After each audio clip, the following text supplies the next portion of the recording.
Okay, what's just the dumbest things you bought? I think the dumbest thing I bought was a Lamborghini Gallardo when I was 26 years old.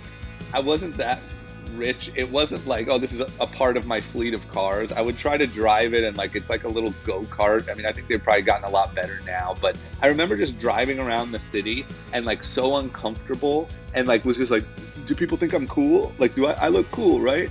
And like it was just stupid. And I ended up trading it in like 6 months later and lost money for doing that. But yeah, that one stands out.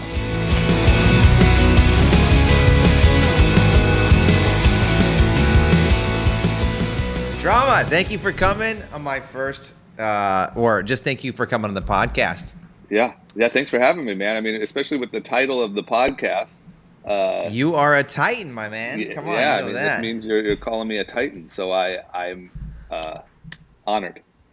Dude, I'm honored to have you here. So I told you, my first podcast I think I ever did was yours. So I had to have you Really? a part of mine.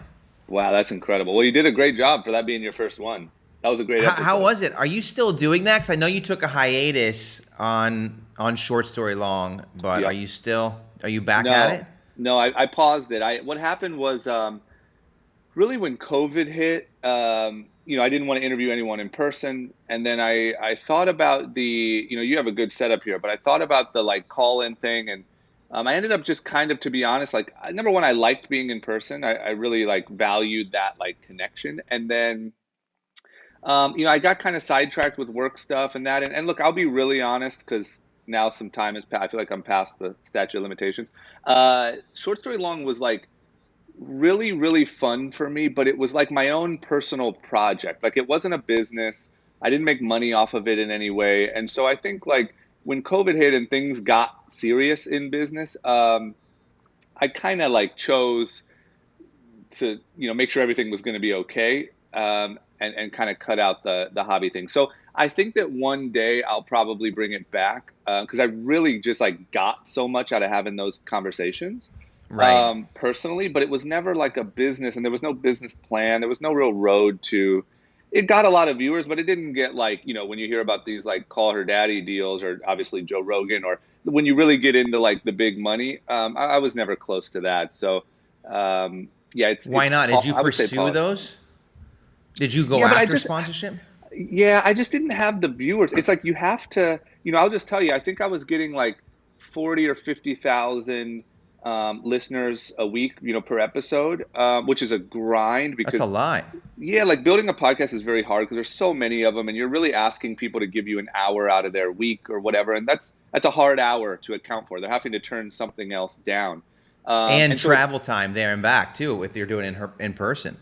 Yeah, but what I mean is the listener. Like you're Oh, asking the right. audience to give you an hour of a new thing. Think about that. That's like Succession, Joe Rogan. Like you're asking to take an hour of their time, and so it's really hard to build an audience. But once you do, they're very loyal and they stick around and they really love you. But the point is, I could never like. I think that at least in those times, the threshold for like real money or making a real business of it is about like 100,000. And I peaked out at about 50 towards the end there. And so who knows? Maybe today I could have got it to 100, but it was a hard battle. It was like 3 years. And I was doing about 50,000, which was great. And I absolutely loved, those listeners were so amazing and all that stuff. But when it came to like business, um, that wasn't a business. And unfortunately, it just wasn't big enough to really pursue those type of deals in a big way. What do you think that you did that grew you the most? Well, I'll be real honest if I'm giving inside like tips. The real thing that caused the biggest jumps was whenever you were featured on like Apple Music or Spotify. So like for you, I would really, I mean, I don't know if this, once again, things have changed a lot, but I would really try to get those features and it just lets podcast listeners know you exist. And I would get these huge jumps. And then I think on top of that was like whenever I had a really great guest, two things. It could be someone that nobody knew, but the amount of like value in the episode was just huge. Or it could have been someone like Kyrie Irving, talking about things that were very relevant to the time, like sports wise. And then like, ESPN would pick that up and different people would pick that up. And naturally with all those links out there in the world, you're going to see a big boost. And it kind of works like this, like you see a spike with Kyrie Irving, and then you kind of start to go back towards baseline, and then you see a spike with, Joe Dispenza, and then slowly, but now your baseline is raising every single time, right? So you're just Yep. kind of chasing those spikes and trying to raise that baseline. Got it. I mean, I would still say 50,000 is super successful. So, what do you spend most of your time on now? Is it Young and Reckless, or what's kind of where's your time spent mostly now? What's your business, I guess? Most of my time now is, I don't know if you're even familiar with this, but this brand, We're Not Really Strangers. Have you heard of that? No. Okay, I so that's saw where, you post. I saw you. Is it a game? yeah, it's all based around a card game, but it's this huge social media following, and we do, sorry, excuse me, we do apparel, we do all different types of products, and uh, here's the story. The story was, it was conceptualized by my now girlfriend, who you've met, Kareen, Yep. um, who's just an incredible creative. Like her understanding of like brand as well as social media marketing, and how to build a brand on social media and gain a following is second to none. And so when I met her, she was working on the card game, and the long story short is, we kind of avoided like officially working together because of the whole like Yeah. relationship working. Right. Right. It's scary.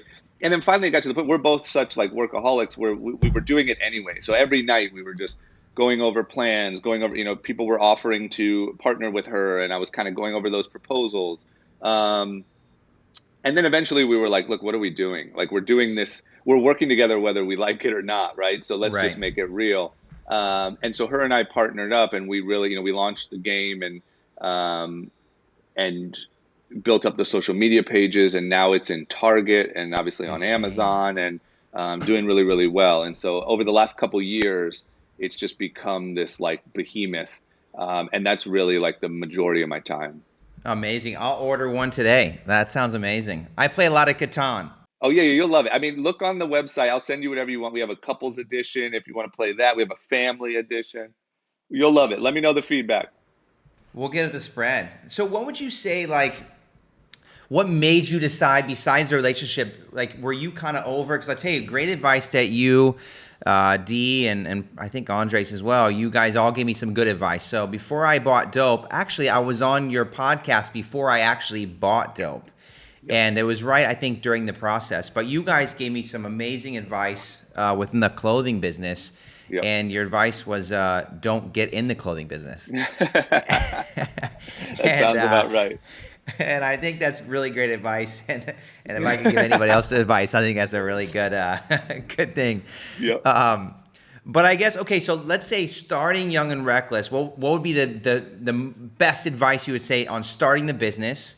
Yep. Like what made it go that way, and then I guess what have you learned now? Because for me, shit, I forget how long I own that thing, but I learned a lot along the way. You obviously think you know what you're doing, and you think you can do it, Yep. but what would you say? I guess what helped you? What's the most Yeah. like? What's the best advice you give yourself Yeah. back then? Yeah, I know what you're saying. I would say the best advice is, you could never do this before, like, 10, 15, 20 years ago. And I think people discount how powerful it actually is. But the advice is, find your audience first. You know what I mean? Like, make sure that, I mean, like, what I'm saying is, now you have things like social media, which you can literally see if your brand message is connecting. You can see literally if people like a certain item or not. You can do so much of the work. And I know people look at like, oh, there's Kickstarter and crowdsourcing, but you can literally crowdsource, like, to see if a brand has an audience. And so what I would say is, like, come up with an amazing idea for a brand. Make sure that it has a reason why it exists. So, like, the reason I named Young and Reckless, this is my 21-year-old brain, but um, was I wanted it to represent like a generation or a mindset, or it's Young and Reckless. It's like, I had just moved from Ohio to LA with no college degree, and it was like, screw it, I can do anything, right? I can Right. take out these people that are way more educated than me. I can do anything. And that attitude, which now you're seeing, in my opinion, in like NFTs and this whole world of people that are like upsetting the system and saying, screw you, we're gonna make it. So that's what it was, that as opposed to calling it like some random name that I just thought was so cool and me and my buddies were going to wear. And so everyone's going to like it because we're the coolest thing in town. That's a Right. really tough sell, right? So I would say, what do you stand for? What does the brand mean? What do you make? Is there room for that? And then start to try to build a following, start to try to offer value, even if your value is like your brand is motivational. And so you start putting out motivational content that's branded, that has cool writing, and then all of a sudden you go print some samples and you start wearing that and you see how people are reacting to that. You can really now build an audience before a product even exists. And I would just say, like, don't take the risk of a lot of people think you have to go get investors first. That's the first move. That's like today's Right. day and age. I'm going to go get investors. I'm going to go Crazy. get investors. But what are you even selling? Is there even an audience for it? Is it even a good idea? And you can kind of test if it's a good idea or not before you take the risk of money. So starting a brand from scratch, I would say that would be my biggest piece of advice. Yeah, it makes sense. And I always tell people to do Shopify and do printable. That way, there's no inventory risk. They don't have to go make a bunch of stuff. No Yeah. risk. Yeah, we live in a day and age where, like, not that it's good customer experience, but people are used to waiting like a month for things. Like, some Yep. of these, like, these hype things or these drops or Yeah, whatever, like, you won't get for a month or more. And I it's think, once crazy. again, you shouldn't take advantage of that, but like, you have the ability to say, here's a hoodie, it's limited, there's only 100 of them. You could even throw it up on Shopify if you want and see what happens and then go print them. Oh, I only sold 20. Well, I'm not going to just leave those customers out to dry. I'll go print the 20 and send them, and I'm going to do better on the next one, right? But the tools that are available to try to figure it out are just crazy. And I feel like people don't, I feel like people kind of take them for granted. They still operate a little bit in the old way. So, we both come from the Midwest. It's Yep. obviously, for us, we made the move. I get messages from a lot of young people, how do I move? What's the key to, kind of get to where? So, what's the cheat code? What would you say the cheat codes to life are, if you could kind of tell those kids? Yeah, I'm going to do my best. I might regret because I could have done this answer better, but at least you'll get the real one. I think the cheat code is like, I think the cheat code is developing yourself, right? Like, so I know that that's a message that people have heard a lot, but what that means in action is like, look, I grew up a skater in Ohio, chain smoking cigarettes, drinking. The thought of reading a book was like the wackest thing in the world.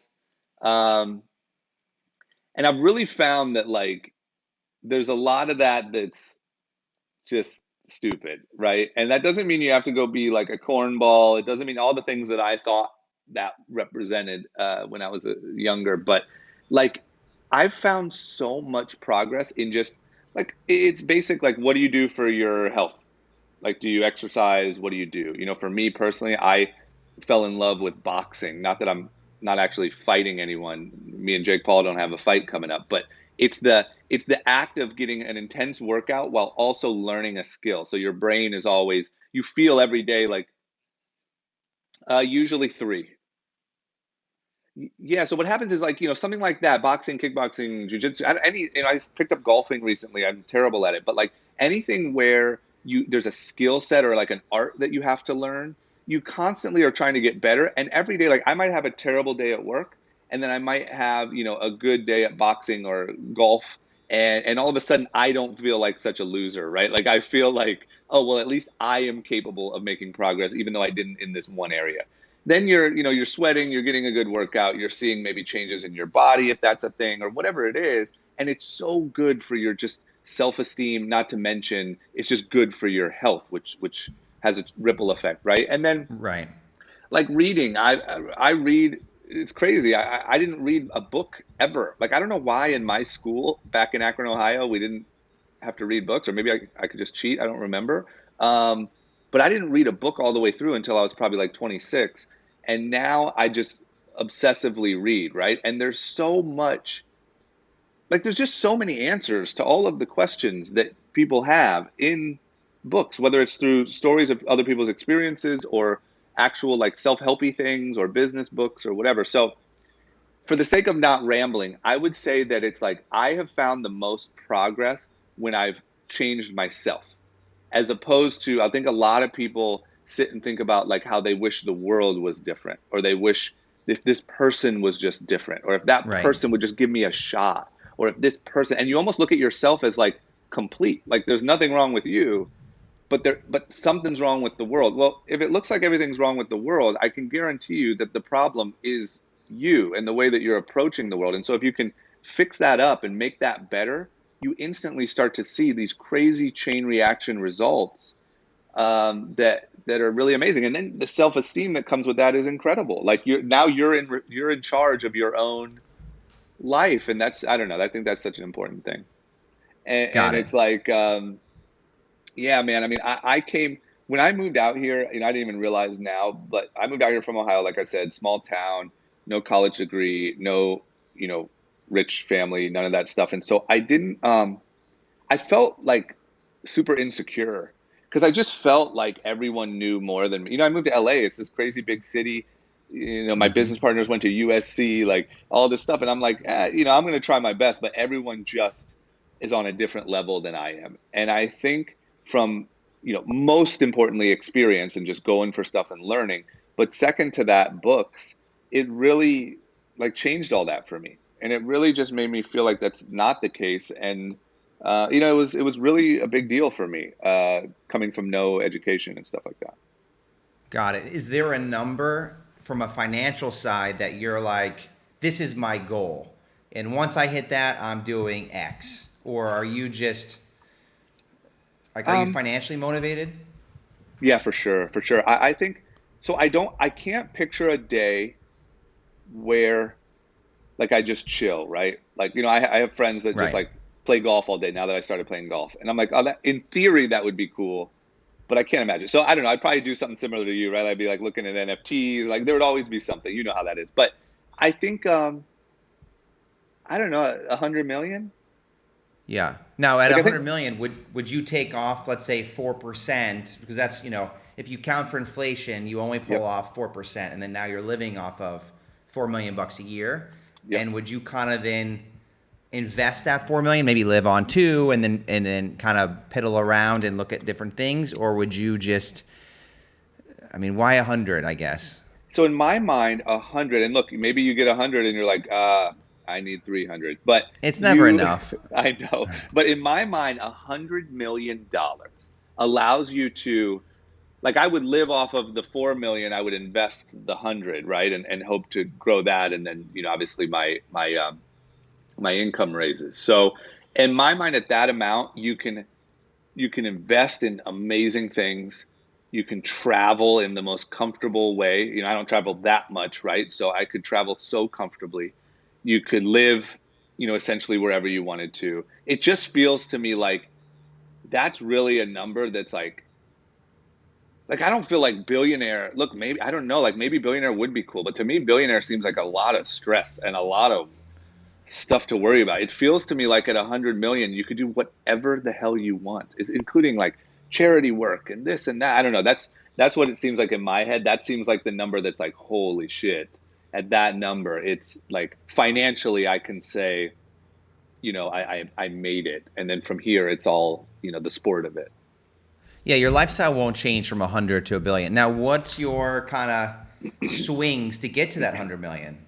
Like, how Gr- do you see yourself getting there? Are you into crypto, or is it more building businesses? Or are you, I mean, what's your, yeah, yeah, great question. My thing at this phase is building businesses. So I think that like you have to kind of learn, well, maybe some people know it, but you have to kind of learn your gift, right? from Yep. trying, you know. And like I think you don't learn that you're Steph Curry until you've played basketball for years and years and years, and one thing starts to emerge.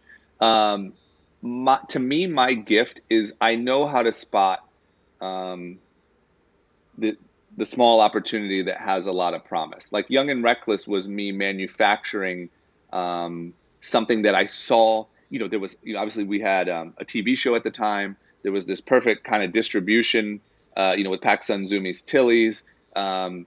There was this really unique opportunity that I was able to build a business kind of for. We're not really strangers. You could see the early signs that this thing could Right. be something really, really special. So I think that using that skill, I'm not the guy who's going to come in and run your Fortune 500 company by any means.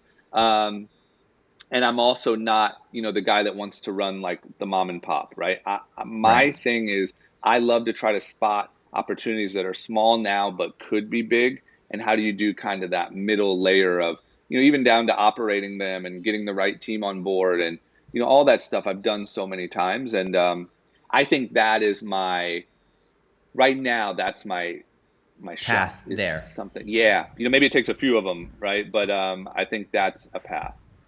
Do you invest in anything at the moment? Are you more of a stock market guy? Are you more of, do you have a stock advisor? Are you more of these long shot lottery Yep. ticket crypto deals? Like Yep. what's Here's what I do. I would say majority is stock. Majority stock, relatively safe.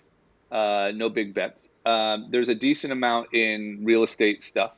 Once again, safe, no big bets. And then there's, probably rental real 20%. estate or The big thing that I'm doing right now is like storage units, okay, got where it. people, Great. I don't personally do it. It's through a fund, but it's a storage unit fund. And And then probably 20% is lottery tickets. Well, look, I mean, if I'm being honest, like Bitcoin to me is no longer really a lottery ticket. So I'd say 10% is what I would call like safe, crypto stuff like that, and then 10% is lottery tickets. I mean, I just made a 10 grand the other day because I was watching TikTok and was like, let me throw some money into Shibu, and it blew up over the next 4 days, and I sold it. So I like to have fun with that sort of stuff, right? And still be like whatever. But I am kind of missing the boat on like NFTs and stuff like that. I'm real late to that. What about baseball cards? I'm late to that also. I should have known that years ago from you, but I haven't done anything there. I mean, the only reason why I'm so bullish on it is, I look at it, it's an industry that's been traded over 100 years. Like, I have a Babe Ruth rookie card from 1916. Like, that thing has been around for a long time. Yep. So and it's also beat the S&P 500 every year. So downside risk minimal, whereas upside risk I think is massive because it's all supply and demand, and as more and more people come in, which on a daily basis it's still in the news, athletes are coming in who make an incredible amount of money, and lots of people are coming in with make a lot of money. So that's the only reason why I'm so bullish, because it's downside risk, big upside, and it's fun. You can Yeah. root for players that you thought were heroes as a kid or you think are heroes now, and people just love sports. But you should Yeah, you're smart, you man. you should try it just to get into it a little bit. Buy a I'm card or two. down.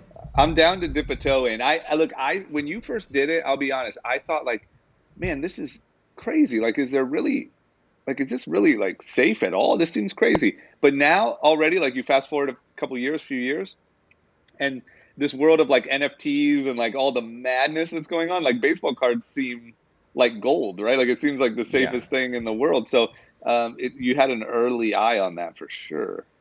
Well, I also like it more than, let's say, art. I do collect art still, but the reason why I like it more than art is because art's just so massive, and to become liquid is a little more difficult. And Yeah. storage, like, I've got a vault in California. I keep a bunch of art, and to get it here, I shipped, I don't know, a few pieces here, 6 or something. It was a fortune. And then with Yeah. baseball cards, you ship them, and you can ship a massive amount and be liquid in 7 days. But yeah, I mean, Yeah. I think diversification is important. I think you're doing a great job with that. But Yeah. Yeah. And I uh, think it's something, to be honest with you, like I'll get way more. It's a time issue, right? Like the idea of having all these really exciting investments and all these different things seems really awesome to me. It just feels like, it's not like I can't focus on that right now. Like my focus yeah, has to be on this because this is my path to ever even getting to that in a real way, you know? right. And so if I do this well, meaning building businesses and stuff like that for the next, I don't know, even decade, if I do it really well, I can then play the investment game in a really fun way for the rest of my life, you know? So I try to Yeah. do enough to not be stupid, but yeah, I don't get to have enough fun with it yet. Really Well, okay, what's stupid. just the dumbest things you bought? I think the dumbest thing I bought was a Lamborghini Gallardo when I was 26 years old. Okay. And the reason it was dumb, because I'm actually a fan of like flashy, crazy things, but the reason it was dumb was because I couldn't actually afford it, like by real standards, like meaning Young and Reckless was blowing up. I literally the amount of research I did into it was I looked at I asked them what the monthly payment would be, and I was like, oh, I can cover that easily. I'll take it. Yeah. And the thought of having a Lamborghini was like, whoa, this is crazy. What But color it was just it, by the way? white. Okay, go It was ahead. white, but it was just stupid. I mean, it was meaning like it wasn't. I wasn't that rich. It wasn't like, oh, this is a part of my fleet of cars. I would try to drive it, and like it's like a little go kart. I mean, I think they've probably gotten a lot better now, but it was just a miserable experience. And I was just like, I remember just driving around the city and like so uncomfortable, and like was just like, do people think I'm cool? Like, I look cool, right? And like it was just stupid. And I ended up trading it in like 6 months later, and lost money for doing that. But yeah, that one stands out. But I think that's where, you know, you when you come from no money and you get and you can afford things, I think it's about showing that look what I can afford now. Because I Yeah, know that as I've gotten older, I've kind of lost that. You know, yeah, initially I was the same. You know, you want to buy all these cool things that you always dreamed of, and maybe it's because just to kind of tell yourself you can do it, but yeah, also show the world. And then once you get it, you're like, I'm good. I don't yeah, need to buy all this stupid shit anymore.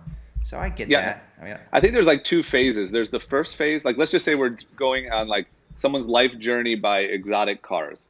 There's phase yeah, one, which is you can afford it kind of now. And yes, you're trying to convince the world and yourself that you are now different and now successful. Then I think you go through a phase where you're like, yeah, I am successful. I am capable of doing this. I am whatever. Who really cares? And then I think some people go back into a phase where you make so much money. You're like, well, why not? I mean, I have 7 cars. Why not one of them be a Ferrari? Who cares? you're You right. know, which is like it's just a toy at that point, which is great. Yeah, Okay, that's a good one. So don't buy a Lamborghini. I like that. Buy yeah. And look, books. don't buy a Lamborghini. I mean, I don't know if that's even the advice, to be honest. Buy books. Maybe buy the Lamborghini. No, I think maybe rent it.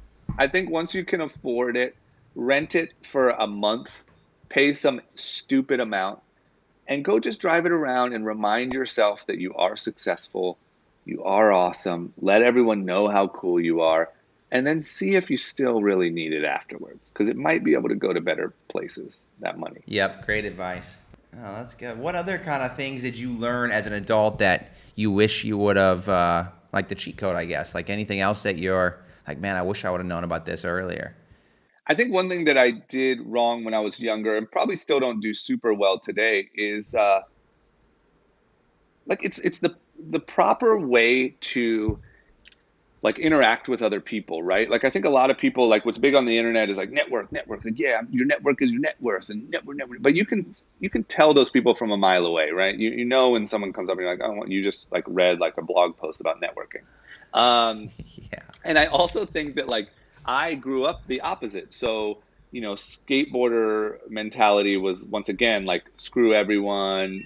You don't understand us. You're not one of us. It's very much like clicky like that. And so I think I kind of came here with that mentality. Like everyone else is lame. You don't know what I know. Um, and that's also stupid, right? And so I think that the medium ground of like actually building real relationships and real friendships, and even if it's just even you and I, like we don't see each other that often. We see each other a couple times a year, but we come over, we say hello. There's no agenda. There's no yeah. Let me go say hey to Rob because I might need him for something later. Look, we Right, might end right. up working on something in 10 years. Who knows? Or maybe we never do. But I just think that like what's kind of lost in the like screw everybody or the network thing is like just being a good person and just saying what's up to people and sending happy birthdays and showing up to little events and showing support. It just goes such a long way, such a small amount of just being a good person. It's not a sign. You don't need to take a seminar on how to network. And also don't be an asshole. It's like that middle zone of just being a good person and supporting people. is really, you'll be amazed. I mean, there's times people do stuff for me or help me with something or whatever that I'm like, oh my gosh, like what do I owe you for this? And Yeah. it's like, nothing. We're friends. This is what friends do. And it's like, wow, like you couldn't pay for that in a million years. Don't have an agenda. Give freely without having an agenda in return. But I think that's the Midwest mentality. I think that's where we're blessed because, Yeah.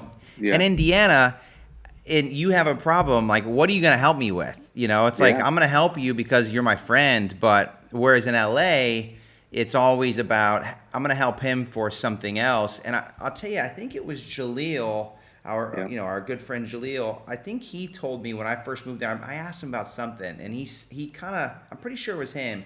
And he said, where you come from, that's how it is, right? But in Yeah. LA, everybody comes there for themselves. So Yep. it's about how can they climb the ladder by stepping on other people. And I thought it was a good advice or a good Yeah. kind of And you like, feel it.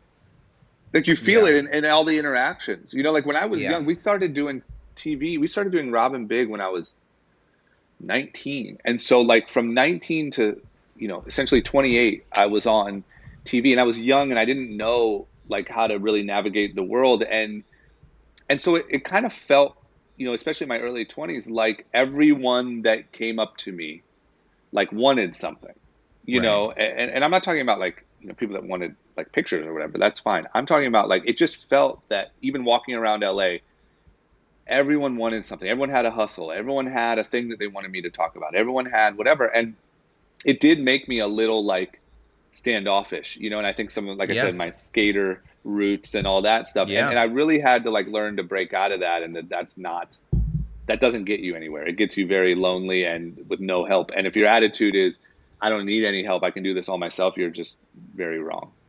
What do your parents think? What do my parents think? My parents, I don't think, can wrap their heads around my existence, like my life. Meaning, Yeah, like they're so like amazing, but they're so like Midwest, um, just to the core, and simple needs and all that stuff. And I think, when I moved out here, number one, moving to LA was like, that's already like, I might as well have went like with Elon Musk to the moon, right? Like it was like, whoa, like oh he's yeah, yeah, living in LA and like paying rent. Um, and then when the TV show stuff started and now I'm on TV back, in Ohio, they can watch me every Wednesday night or whatever. I think from that point on, it was just like, we don't know. Like they're so proud and they're so amazing, but um, yeah, I think that it's like a little bit of like, I don't know what the hell he does, but hopefully he's safe and we love him. yeah. Oh, that's amazing. Do you think we'll Yeah. end up on Mars or floating around in space like Jeff Bezos says? I guess it's possible, right? I mean, I think, yeah, I think the question is like, do we implode the planet first, right? Like it's just Yeah, a question of time. Because ultimately, I mean, if you look at how far we've went, in the last 100 years, it's wild. So give me 1,000, sure, all those things are possible. But I don't know. Maybe it just feels like I'm no scientist, but it feels like we're just like destroying the planet. And yeah, can we get there in time? But why not? yeah. Makes sense. Would you live out there? Because me personally, I'm cool just chilling here. Like I Yeah, don't need to yeah, live to yeah. space or go to Mars. I mean, I think it's great if you want to go there, but same with the metaverse. I mean, will I jump into that and invest? Possibly, but I really do enjoy just where I'm at and, Yeah. and being authentically here. I agree. I mean, look, I've been wrong about a lot before, but it seems to me like in my lifetime, space won't be developed enough for Yeah. me to want to go. Like maybe my great great grandkids, there's some beautiful destination on Mars that everyone loves. Good for them. But I can't picture in my lifetime. Like when I watch like what like William Shatner and them did, and there's that Netflix documentary called Countdown where SpaceX sent people up in orbit. That doesn't look fun to me. Like going on the um, whatever it is, the thing where it tests how many G's you can take, Yeah. and then No you're way. blasting off, and you're up there in this cramped space, and you're floating around. Like it's cool to watch, and I respect the fact that we're doing it. But for me personally, it doesn't seem. Because they Seems were like up I'd there just for be puking. days. What were four they doing days, up there? just What were you floating doing up there? around. I mean, I'd be bored out of my mind. It's Yeah, like they were quarantine. floating, they were writing poetry, they were painting, they were, I don't know. I mean, look, it's awesome, but it doesn't seem to me like if you said to me next week you can go float around and do exactly that for 4 days, clear your schedule. I'd be like, no, I don't think I'm good. Yeah, no, I'm chilling here. I do not want to go up there. Yeah, and metaverse scares me too. I mean, I once again could be wrong, but it just feels to me if the problem is already that we spend too much time on our phones and whatever. So essentially, now we're just going to make electronics way more satisfying.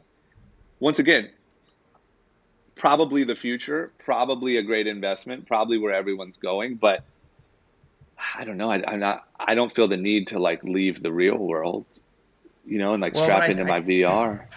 no, I'm with you. But I think once we started doing filters on Instagram, it's kind of like the metaverse. You're changing yourself, and I think Yeah. 99% of people they want to restart and they want to be somebody else, and this gives them that thing. But I also think it's super aggressive. Facebook, ads aren't working like they used to. Their Yeah. revenue, I'm assuming, is down. I haven't really looked into it, but Yeah. I feel like they just needed a big announcement, because I don't know. We'll see what Yeah. happens, but I think it probably I could can be the understand. future, but you look at all these problems that come from, like you said, like what has come from filters and all that stuff. I just wonder, like, what happens to real life? Like, realistically, if everyone is like just super fat from sitting in their VR and like can't walk up a flight of stairs because they get winded, but like in your VR world, you're ripped and amazing. Like, is that Killing it. good? Like, No. yeah, you Yeah. have 7 girlfriends, you're ripped.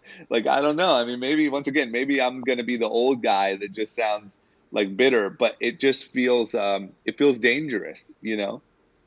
Yeah, oh yeah. No, I'm with you. I'll be on the beach playing golf with you, and we'll play a little Yeah. box, and and we'll let everybody else be in the little metaverse. Yeah, I agree.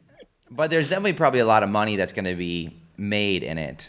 Yeah, I mean, I've I'm I've sure done of so pretty good much. in NFTs this year, which is another silly thing, but Yeah. No, I it's get it. it's I get it. I crushing it. think NFTs are like there's like a core of really amazing and really like the future and really awesome. And I just think like there's all the BS around the outside, like meaning like there's a million new NFTs that drop every week and like look at this one did, someone did someone, this one and like I just think but I don't know, it seems to me like CryptoPunks and Bored Ape and some of those projects are I mean it makes sense to me, you Yeah. Did know? you buy any of those? I didn't know about it until too late. I didn't know about Yeah. CryptoPunks, for instance, until like when I caught on was when CryptoPunks were already selling for so high, like that was the news, and it was like, oh shit. Um, so yeah, I missed that. Do you like the whole meme coin thing? Or are you more of like Bitcoin, Ethereum, Chainlink, or are you into? I mean, obviously you put it. You made some money in the Shibu, Yeah. but because Um, I look at those. If it goes up quick and you make a bunch of money, someone had to lose that money to pay you. I guess, right? yeah. So because I see the difference in. I just had a 3-hour conversation this morning with a crypto expert about utility and actual projects versus those. But are you okay investing in those things, knowing that it could come down fast? Or are you more of like, let's invest in utility coins that have a real project behind it? Yep. So any real money that I invest is all I have to believe in the utility. Now, once again, I'm no expert, but I do like I think that my actual like crypto investments are probably in like 4 projects, including Bitcoin and Ethereum. Like I probably only have money in a couple other things, maybe Solana and whatever. But um, I think at the same time, so I think that it would be very silly to put any meaningful like to whoever that person is amount of money into like shit coins. I think that that's very silly Yeah. and there's no good future. But I do love like the bullshit of it all. Like I love that like it's like oh look TikTok Shibu's blowing up and now we're all jumping in and we're doing this and like the fact that there are people out there like I would love to see a TV show. Maybe you could produce this. Like that, I want to see like 5 people who all became multimillionaires from shit coins, and they went from essentially zero to millionaires, and like what they do, because that's happening. Like there's people literally just Yeah. cashing lottery tickets, and they're like rallying on TikTok and on social media and Discord, and I don't know. I think that's like, I think it's really entertaining, but I don't think it's like any like real investment strategy. Do you think they hold on to the money? So let's look at like lottery winners. I think the statistics show that Yeah, if you win the lottery for a lot of money, you end up back to where you came from. Do you yeah. think these guys are they more hustlers because they're ahead of the curve and they're investing in things early, and so they'll be able to take this millions of dollars and keep it and turn it into more, or are they just they got lucky like a lottery winner and end up broke? What are your thoughts? I think so. Number one, this is why I would watch the show, because I want to know the answer to that question. But if I had to Yeah, guess, I would say, let's say there's five that we follow on the show. Two completely blow it. There's a lot of those 26-year-old Lamborghinis I was talking about. yeah. Two try to roll it back into more investments, but have a tough time because they don't fundamentally understand investment strategy. And one becomes like a crypto savant and rolls that up into he's a future billionaire. I think that's sort of the, because I think there are a lot of people like, I read a book just recently about the GameStop trade, and like Yeah. those guys aren't dumb, like by any means.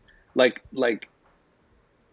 they're, the deep fucking value kid and like all of these guys that were the core part of that trade were in no way stupid or like taking a crazy bet. Like they really meant it, and then the thing, caught fire. So I think that there's people that are doing this stuff that seems silly, but they actually just understand something that maybe I don't, or like on a way deeper level than I understand. Did you do those trades? Did you buy into those? No, I didn't. I just watched it. It Yeah. was just the most entertaining thing ever. But it was all happening so fast. I didn't know. Like now, in hindsight, I know what happened, but I didn't know at the time. It was just like, you hear the first piece of news, like GameStop is like skyrocketing. And so in your mind, you're like, okay, well, that's the peak. And then it's like, I remember like the next day it skyrocketed again, or like Dave Portnoy got in, and then it still went up. And then like Elon tweeted about it, it still goes up. And every day I was like, oh, well, this is the peak, this is the peak, this is the peak. And then sure enough, the peak sort of came with the whole Robin Hood fiasco. But no, I didn't know. I wish I was like bigger on the Reddit boards Yeah. when that all happened. I jumped in a little bit late, just like you did with Shibu, threw in some money. I Yeah, forget, I probably made a few grand, but I didn't lose. But I yeah, wasn't the guy that's like, oh my God, I made millions of dollars from it. I just did it to just see what in the world was going on. But it's just I'm more fun. traditional. I'm not like Yeah, the lottery guy. I'm like you. It's like run business. I'm more consistent on more calculated bets, I think. yeah, yeah, yeah. Me too. That's just how I am by nature. But I love like I'm not really a big sports guy. Um, But one year, like when football season started, I really just wanted to like sports. I just wanted to be around like my friends and enjoy what they were enjoying. And so I started betting on it to make myself enjoy it. And it worked until I just lost enough money that I was like, okay, this sucks. But the point is, Yeah. that's kind of what it feels like with the Shibu thing. It's like you watch it and you just want to like, even in a small way, just be involved. And it when you see your own, little Robin Hood or whatever going up, you're like, oh shit, like you get a little bit of that rush, and it's fun to Yeah. just like just be involved in the madness that is 2021. What's the definition of success, would you say? Is it money? Is it being healthy? Is it being in love? Is it a hybrid of all? I mean, what's your definition? Like, where can you come back and say, or that guy is super successful? What makes him successful in your eyes, or what makes yourself in your own eyes successful? Here's, I think my answer to that has changed over the years and over like my Me too. journey. Because like when I was growing up in Ohio, my definition of success that I could not see any bigger than was Right. living in a studio apartment in the valley, working at a skate shop, and being able to skateboard every day other than working at the skate shop. That was it. That was like in Yeah. LA. Oh my gosh, this is crazy. And Um, you were how old? 21 at that point? well, that was probably like, I would say 18 and younger, probably from like 14 to 18. That Got was it. it. That was like I remember the week before I left for LA, sitting on my friend's roof, in Ohio because that's what you do. And we were drinking beer, I think. And I was like, man, you guys are going to be able to come visit me. We're going to be able to drink beer all day. We can just go skateboard like around LA. And like you guys can sleep on the floor and there's no parents there. It's so crazy. Like literally, it was like that was the 100 million at that Yeah. time. But now I would say, to be really honest with you, success to me is making progress towards a goal that is really meaningful to you. Like that's actually success to me. So if I have a very clear goal that means a lot to me, that I am able to constantly move towards, I am successful every day. But the moment I stop moving towards that, or I lose meaning or purpose or a goal, I'm no longer successful. Because like I said, I think I could say the 100 million, but I think I could get 100 million and I wouldn't feel different. You'd still feel Yeah. like, what's the next thing? And I think the next thing that you're really looking for is another meaningful goal that you can move towards. So, not to be like abstract about it, but that's, to me, anyone that I meet that has a goal that they really believe in, that they're making progress towards, they're the happiest people I meet. They're the most driven. Like those people's eyes light up when they talk about what they're doing. Yeah, Um, and I look at people that don't have money, and I think they are successful because they're content with themselves. yeah, I think that's beautiful. I mean, for me, it's like to be able to, I looked at my, I always kind of look at and assess the situation. I'm like, dude, I'm healthy, which is so amazing and so yeah, blessed. Like, you don't realize how special that is until you don't feel good. yeah, My parents are still alive, fucking yeah, amazing. yeah, I'm loved, I'm engaged, I'm ecstatic there. I can eat what I want, when I want, I have a roof over my head. Like, I don't know. I just look at, because I love the challenge of business, and I yeah, love the game of it. For me, that's what it's all about. But yeah, the other stuff, as I've gotten older, I've realized is so part of the success definition for me. yeah, Then, I mean, the money is just, it's just like the game is my addiction. yeah, yeah, And taking the swings, like I've taken some big swings this year, and I'm swinging for the fences here, but yeah. it's the game of it, Yeah, I um, agree. And that's why I think like the way that I see it, which is in line with how you see it, is like if you have those basic needs covered, like you have people that care about you, you have loved ones, you have whatever, that's what even gives you like the luxury to chase a goal. And that's, like there's so many people that they don't have a goal because their goal is to just not like just to be able to pay their rent or to like yeah, get enough to feed their family or like, and that's not inspiring, you know what I mean? And so I feel for those people, um because if only like we could find a way to cover that, like, or to have that taken care of and to have that love and that stuff that you're talking about, then you could sort of dedicate to like, what is the bigger goal, what's my purpose, what keeps me going. And right. I think people would be a lot happier, but that's obviously a challenge that I don't know how to take care of. What's It what's is. kind of what's something you do every morning? So like lately, I live in Puerto Rico, so I took Spanish in high school and in college, Yeah. but I really wish something that I wish I would have done differently is when I moved here, 2 years ago, a year and a half ago, whatever. I wish I would have started doing Spanish every day. So now I'm doing Duolingo, which is an app, and every single day for as soon as I wake up for about 20 minutes, that's part of my routine, and it's been Yep. great because it's but I look at it as a marathon, not a sprint, right? So Yeah. I say, hey, if I can do this every day for the next 2 years, Yeah. I'm gonna be pretty damn good. Is there Yeah. anything that you do every day? Yeah, my two biggest things really, because other stuff will flex. I'll go through a phase where I stretch every morning for 10 minutes, but I've never really held on to any of those. The two biggest things are before I pick up my phone, I look at my goals for the year that I have written on a whiteboard. It takes two Okay, seconds, love it. but I just it forces me to that little difference forces me to start my day knowing what my priorities are, as opposed to if you check your phone first, everyone else's priorities become your priorities. And then you might see the goals throughout the day and you're like, oh yeah, but then there's that, but oh, there's all these things going on my phone. So it forces you to be like, okay, this is what is important to me. Um, Love it. yeah, and then the other big thing is I most days I read for at least 30 minutes first. So most of the books that I In the read are morning. like, yeah, because most of the books, like, I tried to wake up and like meditate, but I would just like want to fall back asleep. Or I'd try to wake up and do an exercise, but I was still too tired. So that reading, it gets my mind moving and thinking and focused on something, but it's not like high energy, right? So plus all the books that I read, I mean, for the most part, it's not like I'm reading like thriller, Right, right, fiction, right. like they're all positive or some sort of insight on something. So I don't know, you just tend to start your day, number one, with your own goals in mind, and number two, with a little bit of like positive information coming in. Um, Do you stay in bed reading it, or do you get out of bed to read it?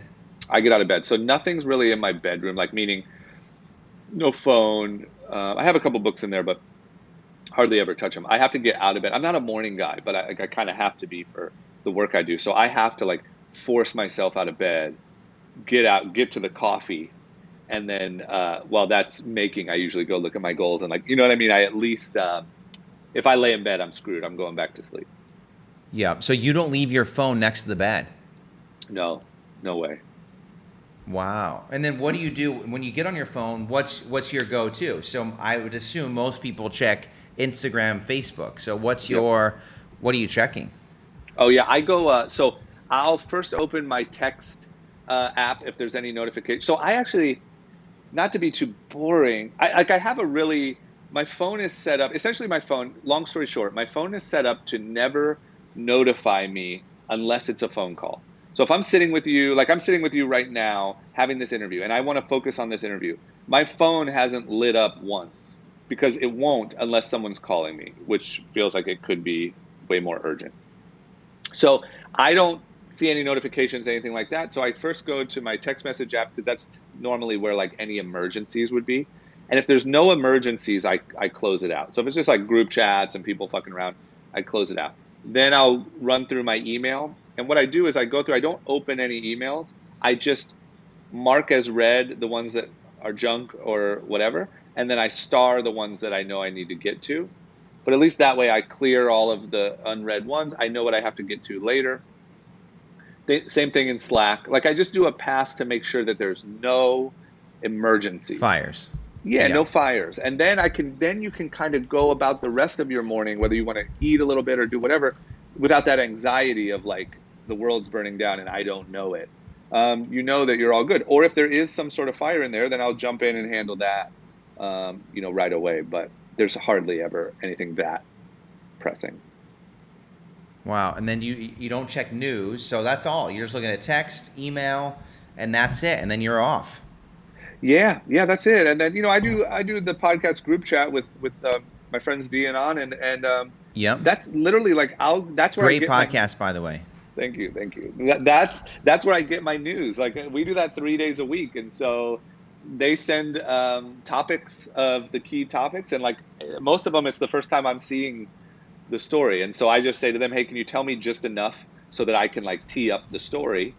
They tell Right. me that we run through the episode, but I'm not even kidding. Like a big portion of my news comes from recording a show about the news, essentially. Love it. But yeah, Well, dude, I know you're busy. I don't want to keep you too long. I could no talk to you worries. all day. Yeah, this is But great, man. anything else you wanna? Obviously, what's your Instagram? I mean, anything else you wanna like? The Yeah. podcast or the Instagram or all of those above or the game? How does everybody get to that? Yeah. The game is We're Not Really Strangers. It's on social media, on everything. Um, I'm just drama on Instagram, which is the only platform I'm kind of on. Group chat is on everywhere where podcasts are. We do that 3 days a week. Um, and yeah, that's it, man. This was Where did great. drama come from? It's so funny. Drama came from when I was 18 years old. I, little Ohio kid, listening to too much rap music probably, and my first AOL like screen name was Causing Drama, right? I don't know Okay. why. I thought I was tough maybe, and so I was 18 and I didn't really know my cousin Rob growing up. He lived in LA my whole life. And I'm about to graduate high school, and I write him this email that says, "Hey man, it's your cousin Chris. I'm about to graduate, and my dream is to come out there. And I don't know anyone. I don't have a job. None of that. I just want to let you know I'll do anything. Like if you need someone to mop your floors, if you need someone to film you skateboarding, whatever, I'll do anything." And so that was like literally at that time, I don't even know what to compare that to today. It was like a big risk. It was like, hopefully, hopefully, hopefully. And all he wrote back was, "Causing drama? What the fuck?"